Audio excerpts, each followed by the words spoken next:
मंगलम भगवान विष्णु मंगलम गरुड़ध्वज मंगलम पुंडरीकाक्ष मंगलाय तनो हरि। आपने मन के हम ऊ कथा सुनाए जाती जे बान कर प्रेरणा से चरे लखे उड़ते उड़ते लंका में गेलक। बान से बिंधल और रक्त से भरल भुजा मेघनाथ कर अंगना में गिरलक, जहाँ रति से भी सुंदर और गुणवती नाग कन्या रावण कर पुतो मेघनाथ कर स्त्री अत्यंत सुंदरी सुलोचना विराजमान रहे। सुलोचना सोनागर सिंहासन में सुशोभित होत रहे। तीनों पहर विद्याधर कर स्त्री सेवा करत रहे। उनकर सुख और आनंद कर वर्णन रखे और वैसन जगह में मेघनाथ कर भुजा पड़ल है। भुजा के देख के उनकर सखी मन कहे लागल है, आश्चर्यमय युद्ध हो है, जेकर में अखंड कर खंड हो है, ऐसन बुझाएला।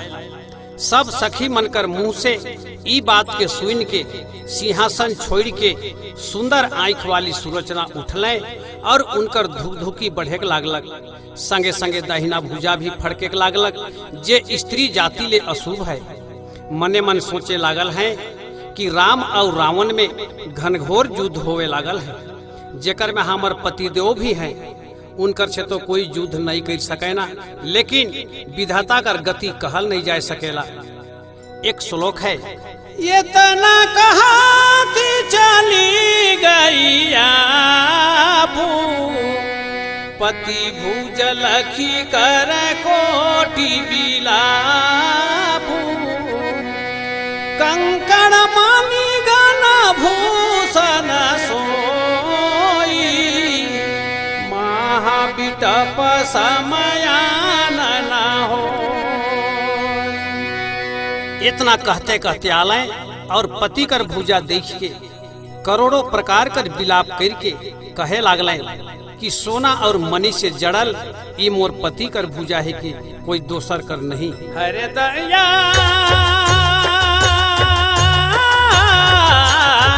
निरिखाता भुजा है सुंदर काय पाथी मोर निरिखाता भुजा है सुंदर काय पाथी मोर निरिखाता भुजा है सुंदर। हरे दया निरिखाता भुजा है सुंदर काय पाथी मोर निरिखाता भुजा है सुंदर।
भाव सुनत पहिले ही नींद नारी भोजन परिहरई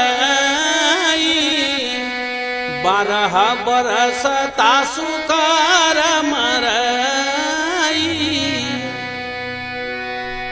सुलोचना अपन पति कर भुजा के देखे ना, लेकिन विश्वास नहीं होवेला। काले कि उनकर प्रभाव के पहले से जानत रहे कि 12 बरस तक जे नींद स्त्री और भोजन का त्याग करी उनकरे हाथ से हमर पति देव कर मृत्यु होवी।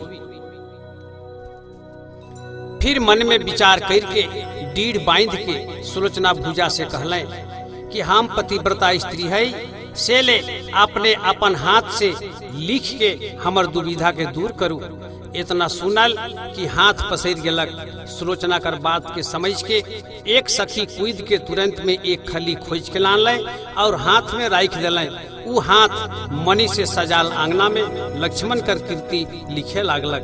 नींद नारी भोजन सत कोटि तजत तासु महिमायति छोटी अक्षया व्यया जय विनाशी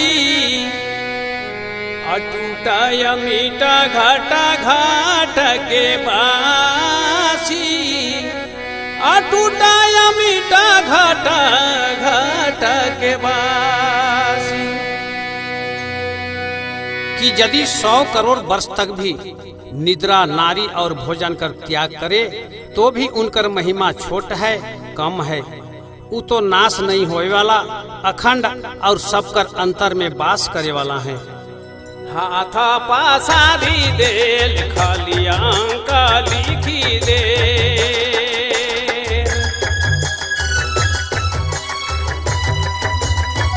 हाथ पासारी दे खाली अंक लिखी दे हरे दया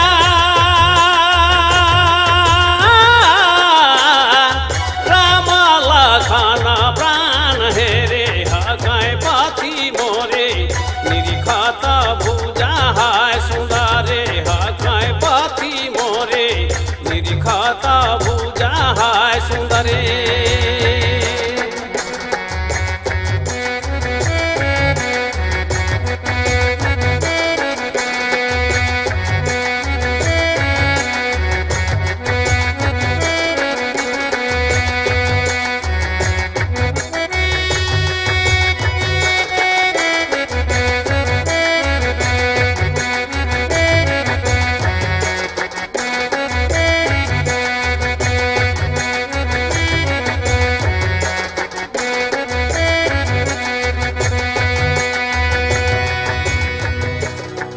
जेकर गुण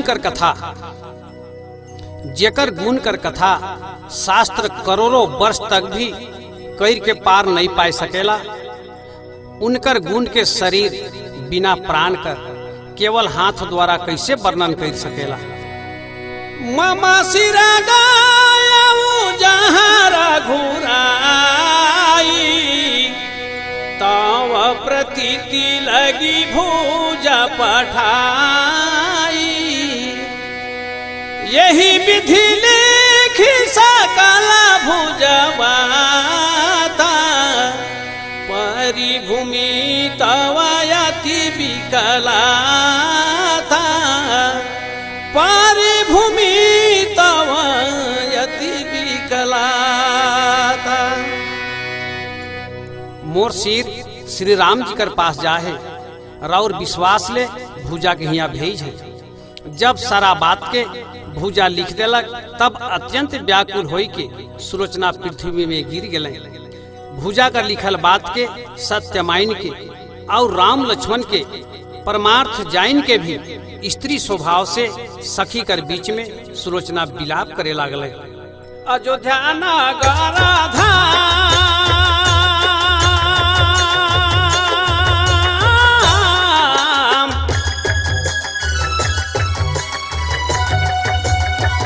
अयोध्या नगर धाम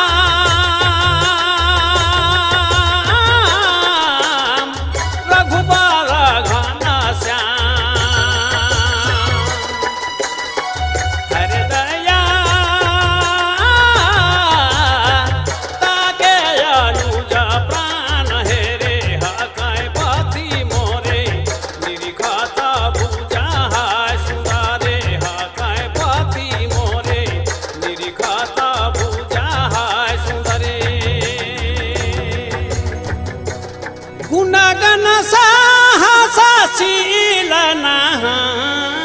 के कही रोहि बल विजय के जेहि भुजु बल सुरनाथ बिगोवा सो भुजया जु समर महिषोवा सो भुजया जु समर महिषोवा।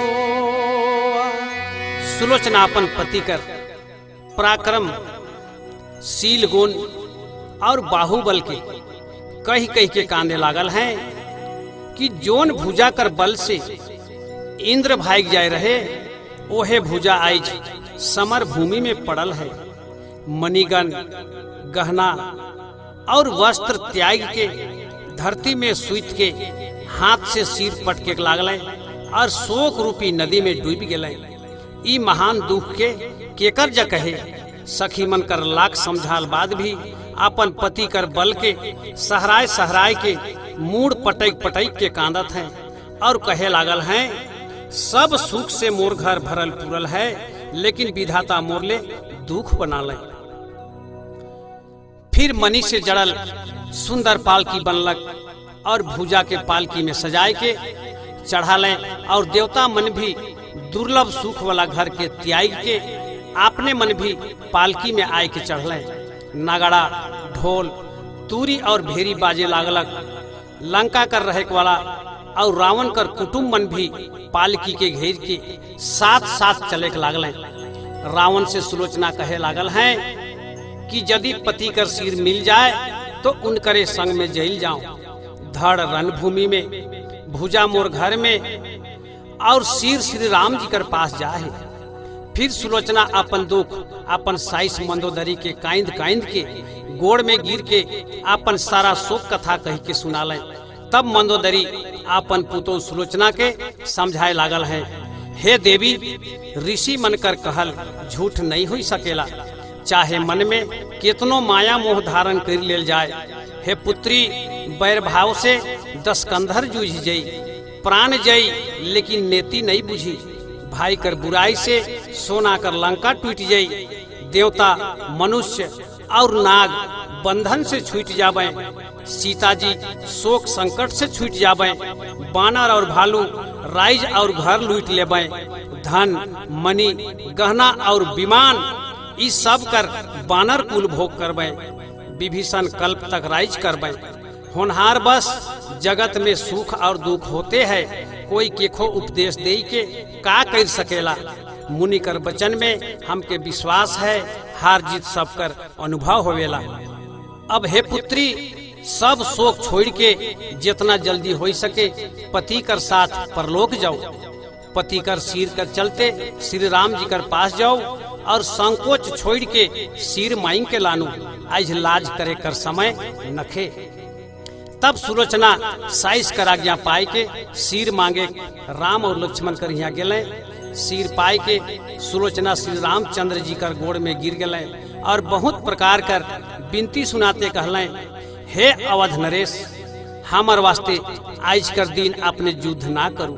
सुलोचना सिर के पालकी में चढ़ाई के आपने भी चढ़ गए। श्री रामचंद्र जी के हृदय में धारण करके उनकर नाम के रटते चल रहे। जोन पवित्र स्थान में नदी और समुद्र कर संगम रहे सुलोचना ओहे जगह में गए। सब रानी सहित उनकर ससुर रावण भी आले। उस समय ऐसा बुझात रहे कि शोक के सूर्य भगवान प्रकाश कई रहे। बोझा कर बोझा चंदन कर लकड़ी और अगरबत्ती आलक चीता बनाल गेलक। चीता ऐसा बुझात रहे कि स्वर्ग लोक तक सीढ़ी बनाल जाए। करी प्रणाम सब जन परितोषी धीरज धरे सीता सुमति तोषी। सिरा भुजा धारी बैठी करियासन भई जनु जोग सीधी के बासन। भाई जनु जोग सीधी के बासन।